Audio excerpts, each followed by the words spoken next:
నేను ఒకే మాట చెప్పాను, ఆంక్షలు పెట్టను.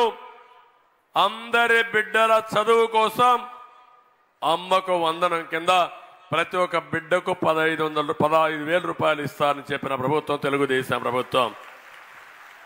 ఇవన్నీ మీరు చూసినప్పుడు ఎప్పుడు కూడా ఒక ప్రభుత్వం సమర్థవంతంగా ఉంటే, నిస్వార్థంగా పనిచేస్తే మీ జీవితాలు బాగుపడతాయి.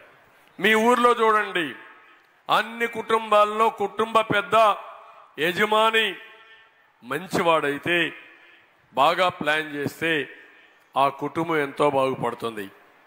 మహిళలుగా మిమ్మల్ని ఒకటి అడుగుతున్నా, మీ జీవితాల్లో వెలుగు తేబోయేది తెలుగుదేశం ప్రభుత్వం, తెలుగుదేశం పార్టీ. నాకు సహకరించమని మిమ్మల్ని అందరినీ కోరుకుంటున్నా. చేస్తున్నాడు.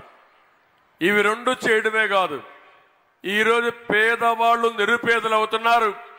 జగన్మోహన్ రెడ్డి మాత్రం కోటీశ్వరుడు అయిపోతున్నాడు.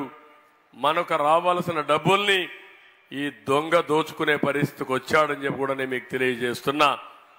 ఇసుక రేట్లు పెంచేశాడు, మద్యం దోచుకుంటున్నాడు, ఇంకో పక్క భూములన్నీ కూడా కొల్లగొడుతున్నాడు. భూగర్భ ఖనిజ సంపద, భావి తరాలకు అందవలసిన సంపదని దోచుకునే దుర్మార్గుడి జగన్మోహన్ రెడ్డి.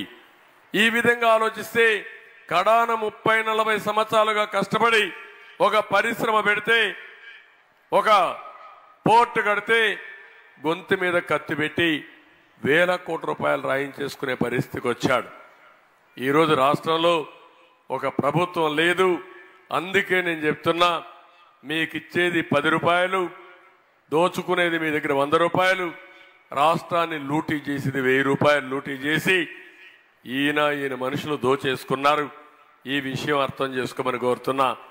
నేను అందుకని రాబోయే రోజులు నీతివంతమైన ప్రభుత్వాన్ని ఇస్తాం, సమర్థవంతమైన ప్రభుత్వం ఇస్తాం, ఒక విజన్తో ముందుకు పోతాం. మా ఆడబిడ్డని లక్షాధికారులు చేయడం నా ఆలోచన, నా ధ్యేయం. ఇది చేస్తారని మా ఆడబిడ్డలకు హామీ ఇస్తున్నా.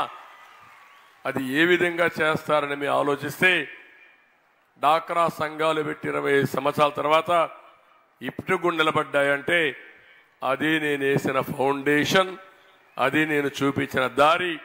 దుర్మార్గులు చాలా మంది దాన్ని చెడగొట్టాలన్నా చెడగొట్టలేకపోయారంటే అంత స్ట్రాంగ్ ఫౌండేషన్ వేసామని చెప్పి కూడా నేను మీకు తెలియజేస్తున్నా.